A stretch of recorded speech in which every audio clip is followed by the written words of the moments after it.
Friends, ఎలా ఉన్నారు? అందరూ బాగున్నారా? దొడ్లవారి కిచెన్కి స్వాగతం అండి. మనం ఈరోజు 2 బీట్రూట్స్ తీసుకున్నామండి. వీటితో వెరైటీగా ఏమీ కలపకుండా ఇడ్లీ చేసుకుందాం. చూడండి, వీటిని ముందు శుభ్రంగా కడిగి పైన లేయర్ తీసేసి సన్నగా తురుముకుందామండి.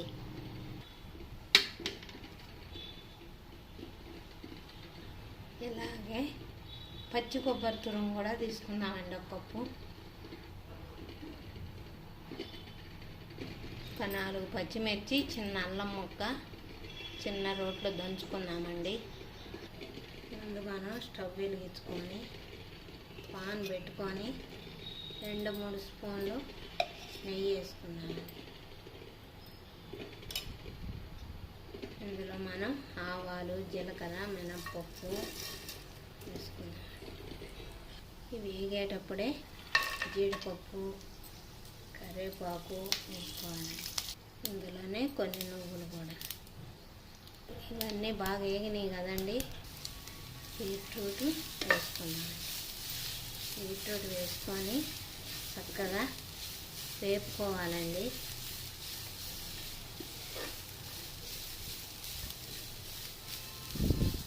ఇందులోనే ఈ పచ్చి కొబ్బరి కూడా వేసుకున్నానండి.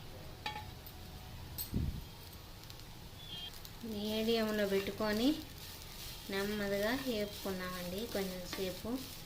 దీని మీద మనం ఇప్పుడు సాల్ట్ చల్లుకున్నామండి. మనం వేసుకునే బీట్రూట్కి సరిపడా నేనైతే ఒక 1/2 స్పూన్ వేసానండి. ఇందాక చెప్పాను కదండి, పచ్చిమిర్చి, అల్లం అది పేస్ట్. ఇందులో కొంచెం వామాకండి, వామాకు సన్న పీసులుగా కట్ చేసుకొని వేసానండి. మనకి ఇంట్లో వామాకు ఉండాలి కానీ చాలా ఉపయోగం అండి, అన్నిటిలో వేసుకోవచ్చు.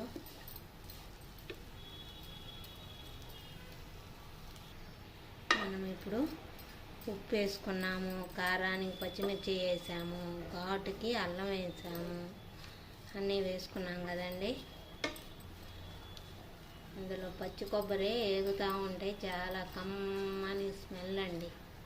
ఇప్పుడు ఇది వేగిందండి, దీన్ని పక్కన పెట్టుకుందాము. ఒకసారి ఉప్పు అది చూసుకుంటే బాగుంటుందండి. దీనిలో అసలైంది మర్చిపోయానండి, కొత్తిమీర కూడా వేసుకోవాలి. ఇప్పుడు దీన్ని పక్కన పెడతానండి.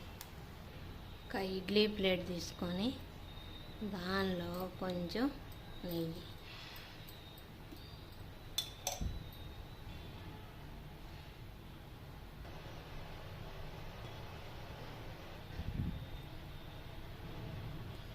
ఇలా బాగా స్పూన్తో నొక్కేయాలండి. నొక్కేసి ఇడ్లీ పాత్రలో నీళ్ళు పోసుకొని ఇడ్లీ ప్లేట్ పెట్టుకోవాలి. దీని మీద మూత పెట్టేసి ఒక 5 కానీ 7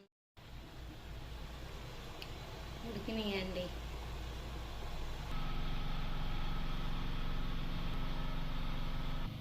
బీట్రూట్ ఇడ్లీ రెడీ అండి. మీకు ఈ వీడియో నచ్చినట్లయితే షేర్ చేయండి, లైక్ చేయండి, సబ్స్క్రైబ్ చేసుకోండి.